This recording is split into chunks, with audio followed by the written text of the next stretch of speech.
Welcome to Real Estate Coaching Radio, starring award-winning real estate coaches and #1 international best-selling authors, Tim and Julie Harris. Real Estate Coaching Radio is the nation's #1 daily radio show for realtors who demand authentic, real-time coaching. Get ready for fluff-free, unfiltered, full-strength honesty about what's truly working to get you into action, helping others, and making money now in today's real estate market. Now to our hosts, Tim and Julie Harris.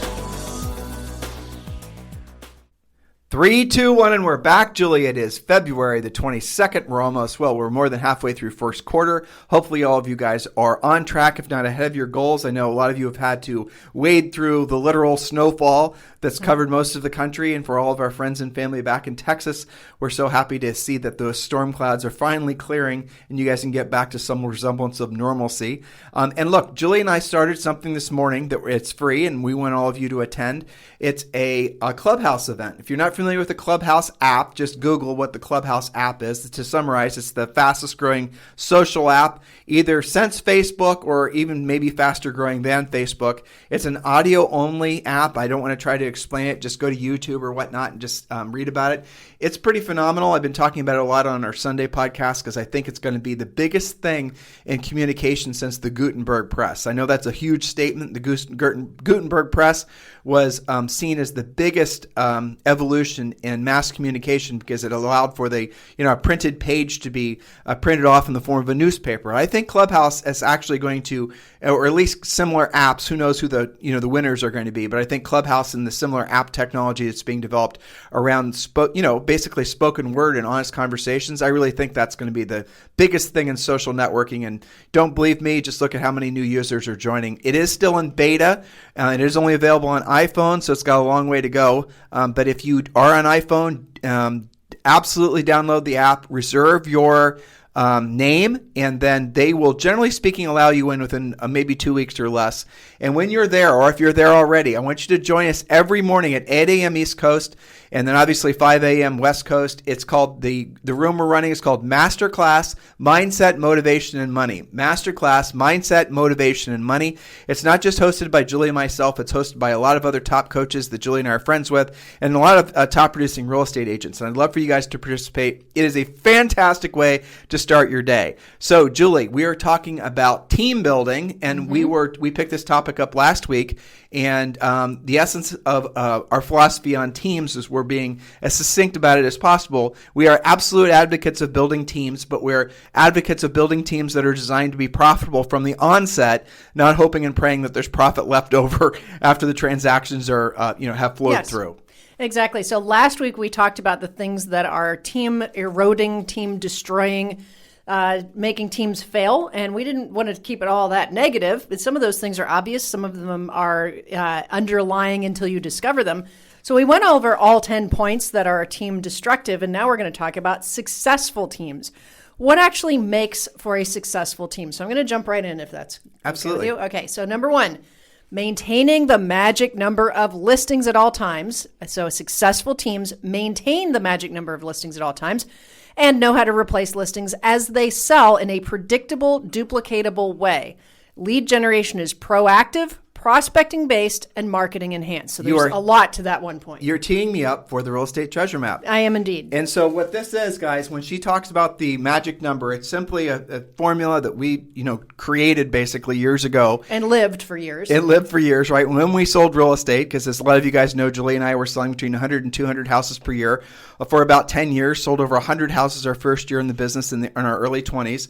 And so the real estate magic number is simply the number of listings you need at all times to meet or exceed your financial, your goals, your expectations, your obligations, your commitments. The real estate magic number is not complicated to figure out, but it is critical that you understand the concept because it's going to save you from a lot of the pitfalls that frankly ruin agents' businesses and their potentiality. We want to give you the real estate magic number. We want to give you the real estate treasure map. The real estate treasure map, the essence of the treasure map, the essence of what the treasure map is, it's our fill-in-the-blank business and personal life plan. You call it a business plan, but it really truly is a life plan. And when you complete this, the output is going to be a lot of important numbers, the most important of which is knowing the number of listings you need at all times to meet or exceed your financial goals and expectations. So what I want you to understand is that you're going to most likely fall behind your actual potential if you get too distracted from anything other than focusing on the magic number of listings you need at all times. So to receive this, and it is free, you can buy this on Amazon, but I want to just give you this book, okay? It's called The Real Estate Treasure Map. Just text 2021 to 855-685-1045. Text 2021 to 855-685-1045. And when you do, we're going to text you back a link to not just the treasure map, but also a lot of other great books, including your 12-month lead generation guide and Think and Grow Rich for Real Estate, which is an iteration of Napoleon Hill's great book, Think and Grow Rich. Yes, only it is practical and tactical, translating how you actually use what you read in Think and Grow Rich. So let's stay on this point just for a second, because when you have an agent who's considering joining a team, one of the first questions I ask if they've identified a team that they might want to join is, does that team actually have listings? Because if they have no listings or very few listings, or they're not, established as a really kick-ass listing team, you should keep looking. Absolutely. Because they're not going to have enough for you. But that circles back around to the previous points we made by why teams fail. Yes. The biggest reason is because they're all predicated on buying leads. Right. Teams will fail, and you'll always fail if your business is dependent on being passive and buying your business. Full stop, nothing more to say, mic drop. Indeed. Okay? There you are. But hey, I want you to think about this, guys. It's a very interesting concept.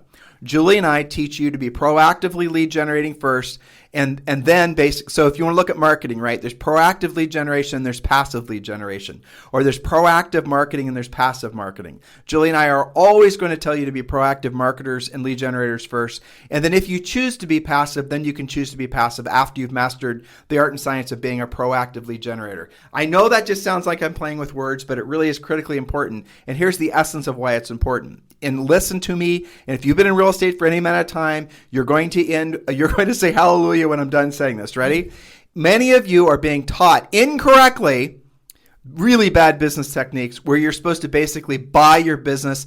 And buying businesses in the literal sense from like overpaying of referral fees, but it's also from social networking, from branding, any of those types of passive activities that are absolutely the zeitgeist of every real estate evangelist nowadays. They're all going to tell you to work on your brand. They're all going to tell you to buy leads. They're all going to tell you clever Facebook ads and Instagram videos and hell, even Clubhouse, right? They're always looking for ways to generate leads passively. But here's the ultimate fallacy in that. A, it's unpredictable. You cannot predict when you're going to get something from the passive. B, we know that the digital generated ads, essentially internet generated leads, are the worst quality leads that you can possibly get. Oftentimes no better than just going to an old school phone book and ripping out like 10 pages and calling those leads. The leads that you get from online lead generation are garbage, and you guys know that. Not the people. I'm not saying that. I'm talking about lead quality. So be very clear about that. If your goal is to generate a bunch of leads that might someday, hopefully and typically it's 18 months, 3 to 4% will actually transact. There's no guarantee they're going to transact with you. Again, does anyone think about this or tell you the truth about all this? No, they do not. Why? Because they're trying to sell you lead generation. But the biggest reason why we want you to be proactive lead generators is because this great analogy that actually I heard, which I wish I would have thought of because it explains it so succinctly. You are going to build a mansion. The mansion is going to be your future. The mansion is going to represent the future of your family. Maybe even it's a literal mansion, right? It's your financial future. It's your potentiality going forward. Are you going to build that mansion, aka your business, on somebody else's land? That doesn't even make sense, right? I know there are such things as land leases and people actually do that, but would you ultimately want to build your mansion, your house, your future on someone else's land or land that you own? Of course you want to build it on land that you own because then you can control what happens in the future. When you build your business predicated on buying leads, you are building it on somebody else's land. And you don't have to even go back that far in history for me to prove this point. What happened to Vine? Remember that social networking thing? Poof. I mean, there's a guy moving here. I talked about this on Clubhouse this morning. By here, I mean to Dorado, Puerto Rico, where Julie and I live. I don't know who this gentleman is, but evidently he's quite famous. Logan Paul, I guess he's some sort of famous YouTuber. Well, I was reading an interesting profile of him on Bloomberg, and they said that he started out, kind of got his road to fame from being on Vine, and then I guess which is a social networking platform. Well, he invested a lot of money, time, and effort into Vine. Vine goes out of business summarily, and there goes all of his activity and everything else he put forth towards it. Okay, he thought, well, I'll just move over to YouTube, bigger platform owned by Google. That'll be a better place for me to build my castle, build my mansion. Well, guess what YouTube does? He puts up a video that enough people find objectionable. I didn't see it, don't know anything about it, not going to comment on it, don't want to get involved in it, just listening to the point, hopefully, is what you're getting from this. And then YouTube then bans him and bans all of his video and boots him off the platform. So he has essentially built this big career of, being a social influencer type, just to have the rug pulled out underneath him. And now he's trying to look for ways to, I guess he's becoming an amateur boxer or something. I don't really understand. But this is a case study in building your castle on somebody else's land. He exactly. lost control of his content. He lost control of any advertising, any revenue he got from that. He's lost control, and now he has to go do something else. I remember we had friends back when the internet lead generation marketing guru space really started exploding back in 2000, 2008, who were making, Tim Ferriss was one of them, right? Sure. I mean, we met Tim Ferriss years ago, and he was making gobs of money from affiliate links out of Amazon. Right. He would mention him on his podcast. He'd mention him all over his book. Read his original printing of his book. It is chocked full of affiliate links. That's where he was making his money, off affiliate links. Well, Amazon basically made that that thing. It's no longer really viable. It doesn't pay out the same percents. So his source of business went away because he didn't control the land he was building his mansion on. This is the problem with most, essentially, real estate brokers and agents' businesses. They control nothing. All they're doing is being opportunistic. Somebody emails you, somebody calls you, hey, Bob, would you like to buy a bunch of leads? You have that little salivation, you salivate like the Pavlovian dog, and you say, leads. Yes, I want leads. Pounding the easy button. My buyer agents need leads. Yes, hit the easy button. And then you never take the time to actually learn how to be a proactive lead generator.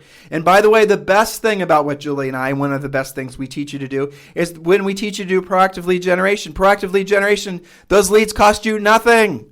Yeah, exactly. Nothing. You're always going to be spending, all lead generation costs you something. Be clear about this. You're either going to be spending with essentially money to buy leads and hoping that it'll work, or you're going to spend it with your time. You can control your time, and ultimately, when you can control the skill set, you then can control the results. You cannot control the results from passive lead generation. So when you're wondering why a lot of these big teams blow up and why these big brokerages have no profit, if you're wondering why most of these big name agents actually are not truly rich, they just have lots of cash flow. If you're wondering about that, it's for the reasons and many more that we just shared with you. Hopefully we're not firehousing you. Hopefully you're understanding the point of what we're trying to tell you. We're trying to save you from having to learn the mistake that's being made since, by the way, the 90s. This business philosophy of teams and buying leads and branding, all this, has been around for 30 years. It's not new. It's never really worked, and yet still so many people out there treat it as the first thing they should do. If you want to supplement your proactive lead generation, if you want to supplement that type, the skills based into the real estate industry with marketing that's passive, do it that direction. Do it that way, and that's perfectly fine. If you do it the other way, you're building your house on somebody else's land. Obviously, hopefully you understand that point now, and you're never going to be in control of what actually will be the results. That is what happens when you build a business in the wrong order. That's right. So point number 2, the team leader is excellent at lead generation, lead follow-up, pre-qualifying, presenting, negotiating, and closing. Thus, they can hold team members accountable to those critical jobs. Now, I'm going to add something that I came across, I don't know, two or three coaching calls, because, the market's fast and furious right now. Yep. And agents are getting a bit slammed, so they are sending their leads away. Okay. Now, sometimes that's to team members, sometimes that is to referral agents. But let's just say I'm giving you a lead expecting a referral fee because I'm slammed. Maybe I'm a really good listing agent, but I have stopped pre-qualifying them myself. And so once you stop doing that, converting the lead yourself and seeing what kind of quality do they also, by the way, which home in the area do you plan on selling? That's not getting asked anymore. So then when you do that, you've made it impossible to hold that person accountable because you don't even know anything about the lead at that point. So that's why point number 2, the team leader is excellent at all of these pieces and parts of the business so that there can be accountability. The 2 most important parts of any successful long-term business is going to be lead generation. Well, I'd say one of the two most important parts, okay? There's like 5 of them, but the 2 most important ones for the sake of why most teams fail is they never master the art and science of proactive lead generation, and the point that Julie just made. They do not learn how to actually effectively pre-qualify. And then there's presenting, and then there's negotiating, and then there's closing. But you don't get to the presenting, negotiating, and closing if you suck at the first 2. Exactly. And if you only get good at the first 2, proactive lead generation and pre-qualifying, well, I'll throw the third one in there, which would be presenting. If you only get good at those 3 activities in real estate, we give you full permission to be terrible at everything else, because you can easily delegate it. You can easily hire it in.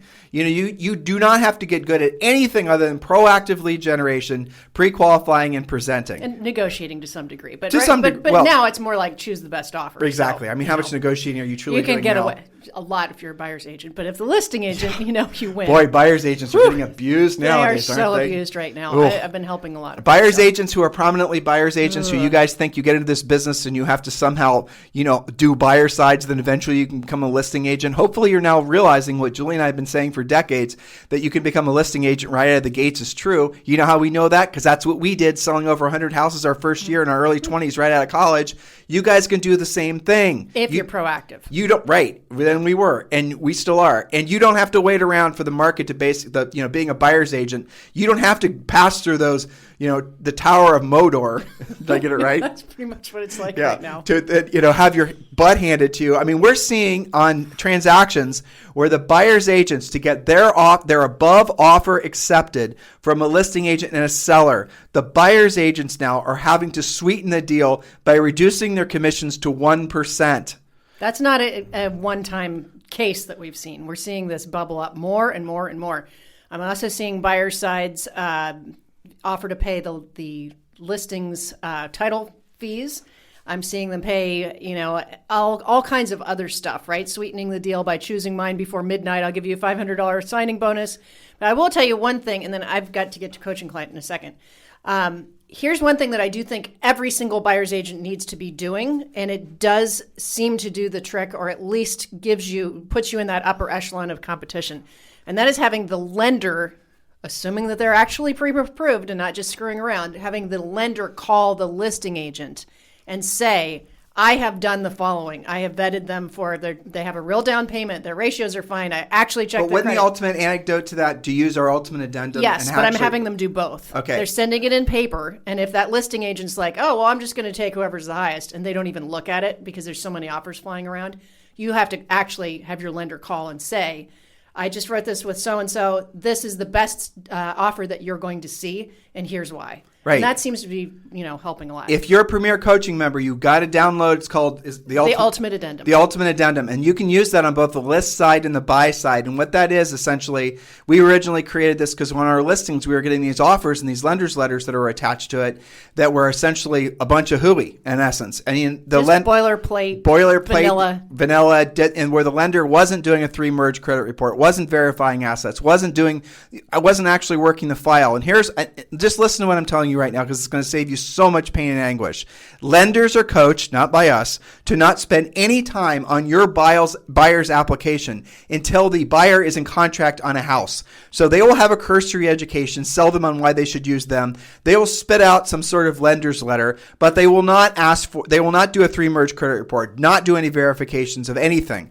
And so you're going to then be working night and day on this buyer and have the market hand you your butt constantly, and just, finally you get this buyer in contract only to find out that the buyer's actually not qualified to perform because the lender didn't completely carry it into the end zone like you thought they did. So Julie and I wrote the Ultimate Addendum, which forces the lender to actually to have done all that work. Now, if you're on the listing side and you get an offer from an agent, you can assume the lender's letter is basically a boilerplate piece of CRAP. So you send back we accept your offer. It's great. You have 24 hours or 48 hours to basically provide the ultimate, essentially verification verification of all these things, and we want that back in the form of a lender's letter. So the only thing that the lender's letter can be subject to is appraisal. And that's assuming the appraisal contingency wasn't removed from the contract. Do you guys understand what I just said?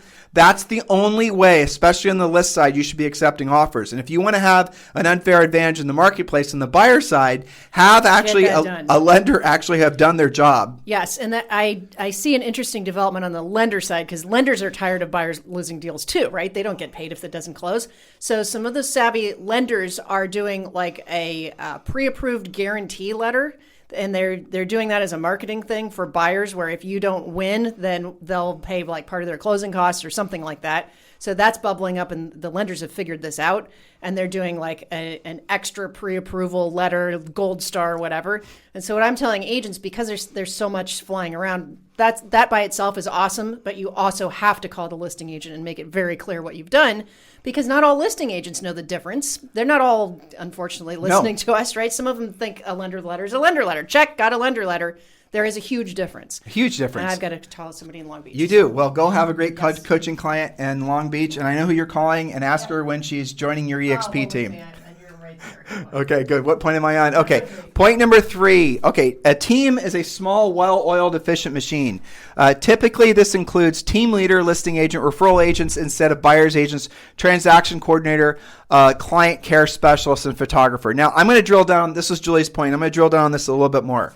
So here's how you can run an efficient team. And I realize there's a lot of pressure on a lot of you when you get into the real estate industry to think that the natural progression in your career is to form a team. I want you to be very skeptical of that advice, because generally speaking, the people that want you to believe that are the same people that are, guess what, training you on how to form a team, who are selling you leads that your team's going to need. In other words, they have a dog in the fight of you basically following that pathway. Now, you can form a team. There's nothing wrong with that. But the way we coach all of you guys to do it is to form a profitable team. And by profit, we mean that your average transaction should result, as you being the founder of said team, at least 50%. And that's something that's unheard of in the real estate industry nowadays. Even on the brokerage side, most brokers make less than 3% net. Most teams make less than 10% net. So you're better off, if your goal is to make net profit, you're better off actually not having a big team, because your profits erode. Now, it wasn't that way originally when this big, team idea came around in the 90s.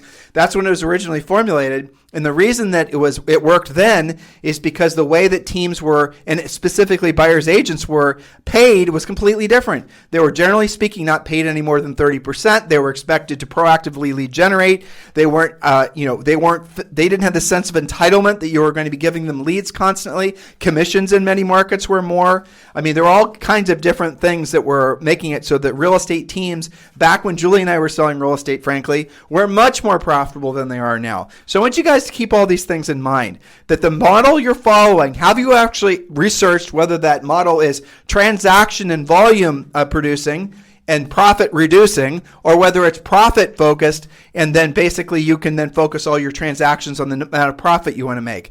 In other words, we want you to put profit first, not profit last. If you put profit last, you basically net with whatever's left over, you won't have any profit. So one of the things that we always, and this is a very consistent thing we see with all modern teams. Again, they're running very low margins. Now, I've described this before, but it's worth describing it again. If you have a business, I'm going to choose simple numbers because Julie and I were English majors, and simple numbers are easier for us. But if you have a business, a real estate business that does 100 transactions per year, generally speaking, let's say you have buyer's agents and you have staff, and let's say you followed, one of these current very overhead intensive business models that people suggest you do. Let's say you're going to have 50% on the buyer side, 50% on the seller side. And say, let's say you made $1 million, and you'd see that, essentially, and the revenue is split half and half too, right? 500,000 comes off the buyer side, 500,000 comes off the listing side. So good so far, right? But then when I discover consistently, and this really started happening probably about maybe 10 years ago, when I look at these profit and loss statements, what I started seeing consistently was that the listing side of the business was subsidizing the buyer agent side of the business. So remember, both sides earned the same amount of money, 500,000, 500,000. But what you'll see is the expense side on the buyer agent side is more than 500 grand. so that the listing side, the 500 grand that comes off the listing side of the business, maybe 100 or 200,000 of that was going to actually keep the buyer side of the business transactional. And that is really, really crazy. And why do agents continue to do that? Because they don't have the thought that I just had them. They're told to run a profit and loss statement. They blend the expenses. They don't actually think in terms of, transactional sides. They don't think like what I just described to them to think. And when they do, it's always a harsh reckoning with reality that they followed the wrong path. That doesn't make you a bad business person. That doesn't mean you're not potential of greatness. That doesn't mean that you can't do something extraordinary with your business and your life. You just got to realize the ramifications of the decisions that you're making. And frankly, the ramifications to the people you're listening to. So here's what I always suggest to people. When I do this math consistently, I always find out the listing side, which normally goes to all the team leaders' profit. I almost always find that that's subsidizing the buyer side of the business. I tell them to consider, or at least play around with the numbers. And here's what I tell them. I'll tell all of you guys the same thing. If you, again, 100 transactions, 50 to the seller side, 50 to the buyer side, buyer's agents are churning out the buyer side of the business, the team leaders having to buy buyer leads. They've only been in business for 5 or 6 years, so they've only been in this business during this era where buying buyer leads is normal and buyer's agents expect to be fed leads. You have all these transaction coordinators and marketing specialists and social network specialists and all this media garbage that's going on. You're doing all of this stuff, okay, because people told you you're supposed to do it. And you didn't stop to think, well, what's the output? Why am I doing this? What's the point? Is the point profit? And if it is that actually going to lead to profit or just more expense? Are you listening, listeners? Hopefully you are.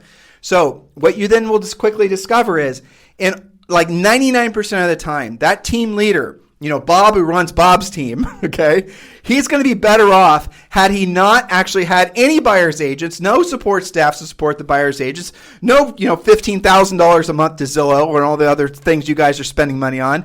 He would have been way better off if he'd just taken those buyer leads and referred those to independent buyer's agents in his marketplace. Yes, what I just said to you, 99% of the time, Bob's going to make more money if he just charges a 25, in some cases 35% referral fee. Send that referral out to an agent in your marketplace who has no ambitions other than working with buyers. That's what they love to do. And send that buyer on the way. Now, before you do it, you absolutely want to pre-qualify them first to find out if they have a house to sell. And if they have a house to sell, they go on a slightly different path because you want the listing, right? And then maybe in that particular case, you might want to work that buyer side yourself. Depending on, whether you want to and frankly, whether financially it makes sense for you to. Once you build up enough listing inventory, you're going to start being total control of your real estate business. And then you're not going to be so seduced by the ego telling you that you're not successful until you sell 500 houses a year. That's the path to financial destruction. If you want the path to profit, you have to think like a business person. You cannot be thinking like a real estate agent who's just trying to chase the next shiny object, who's trying to chase the rabbit and trying to basically sell more houses just for the sake of selling more houses. Selling more houses just for the sake of selling more houses does not equal more net profit. Net profit is the goal because with that net profit, you can reinvest it. Once you have enough multiple sources of passive income, you are by definition of rich. And again, this is all part of the real estate treasure map. Just text 2021 to 855-685-1045. And our definition of rich, it's in our book. It's our best-selling book, Harris Rules. It's on Amazon, Barnes & Noble, and everywhere else. Definition of rich is very simple. It's where your money works for you and you no longer have to work for your money. So in many cases, you probably, if you had $10,000 coming in passively, by our definition, you'd be rich. Rich being that you don't have to worry about where your money's coming from anymore. How would that feel? How are you going to do that? There are many ways to go about doing it. There are a few paths that are essentially where you will have very low risk of failure on your journey. And frankly, buying rental properties is the traditional one that seemingly works the best. Look at all the wealth that's being created in rental properties right now. The other one I love, and I think it's something all of you guys need to take a hard look at, is definitely joining eXp Realty. I know some of you guys are frustrated because we talk about that, but it just have your mind open to it. You guys know if you listen to us on a regular basis that we're in this for you. Okay, we're doing this. We do this podcast, all the other things we do because we're intentionally trying to help you. We're even being maybe overly, I am probably being more confrontational than maybe some of you want me to be. I'm trying to get past maybe your natural resistance to change so that you see the potential that you still have. Nothing makes me happier. It makes me feel more fulfilled professionally, okay? I always differentiate professional versus personal, but nothing makes me feel more happy when I get an email or a text. Julia, the same thing. I mean, we'll share it with each other. Or even a great book review where someone was saying, thank you for this. You said this. It made a pivotal change. You did this. You said this. I've had people come up to Julia and I at live events and, tell us something we said on the podcast like 5 years ago, which maybe I remember saying or don't, and maybe Julie does or doesn't, but it made such an impact on them. They remembered it verbatim. And that really makes us feel very fulfilled, because our highest and truest purpose on this planet is being of service to all of you. Your highest and truest purpose on this planet is being service to your real estate clients, right? Professionally speaking, not personally, professionally. So I would be out of integrity. Our company would be out of integrity if we weren't telling you guys about eXp Realty. So if you're offended in any way by us talking about this, I just challenge you to set aside your essentially your biases and let's have a conversation. Text me directly, 512-758-0206, 512-758-0206. And let's see if the XP Realty is a fit for you. I pretty much can guarantee you that it is. Whether you're ready or not to move over and be part of Julie and I's XP Realty group, that's a different conversation that I'd love to have. 512-758-0206. So thank you for all the wonderful feedback on the podcast. You guys I appreciate the fact that many of you are noticing that we've intentionally become a lot more intense this year. It's because we really do 100% believe that we are now we're essentially at the foothills of a mountain. The mountain is going to be the best real estate run in history. Even the biggest, what would you want to call them, pessimists about the economy. I can give you guys books I've been listening to and reading. Read the latest book by Jim Rickards, okay? And his book, he is the money, U.S. currency is going to fail, massive inflation, deflation, waves of locusts, the whole thing. And then when asked where people should be putting their money, what does he say? Residential real estate. And residential real estate is going to be one of the biggest winners of whatever happens next in the economy with inflation and the rest of it. You are in the right place at the right time. Your past self needs to get a gold star for helping you be motivated in the past for getting a real estate license. If you're thinking about getting a real estate license, get your real estate license, because this is going to be the greatest run of real estate probably for at least the last 100 years. Demographics are in the favor of real estate transactions booming. You're looking at all kinds of, essentially government intervention, making it so that it's inexpensive to borrow a house. The trends and the mindset about owning real estate as a result of COVID, that's completely changed, right? And even the perception of being in real estate has completely changed. For a long time, being in real estate was akin to, eating ants and glass in a blender. I don't know. I mean, most of the people, USA Today used to do a poll every year. They don't do it anymore. Is there even a USA Today anymore? I'm not sure. In any event, they do this poll every year, and real estate agents is the most respected to least respected professions. And real estate agents were always at the bottom of the list. I'm not so sure if that poll were done today, that would still be true. Everything about real estate has shifted in the last really 10 years. You have a lot of celebrity types that are in real estate. Real estate now is going to become a more desirable profession. And I'll tell you what's more, no one's talking about this, and I don't have any analytical data to prove this, but it doesn't not make sense. What I'm saying to you isn't true. I bet there is going to be an absolute surge in people getting real estate licenses because of COVID, because they've seen loss of income, because they're looking for replacement income, supplementary income, because frankly they were on lockdown with nothing to do, so they took online real estate courses.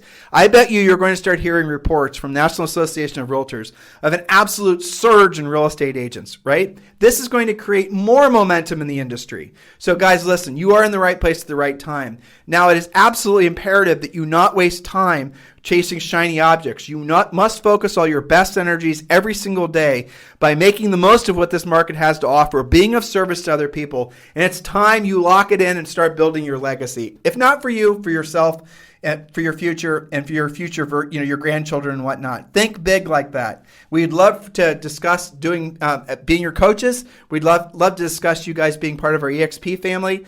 Our main website is timandjulieharris.com. Check it out. If you want to text me at any time, this is my real text number. It's 512-758-0206. You guys have a fantastic day. We'll talk to you on the show tomorrow.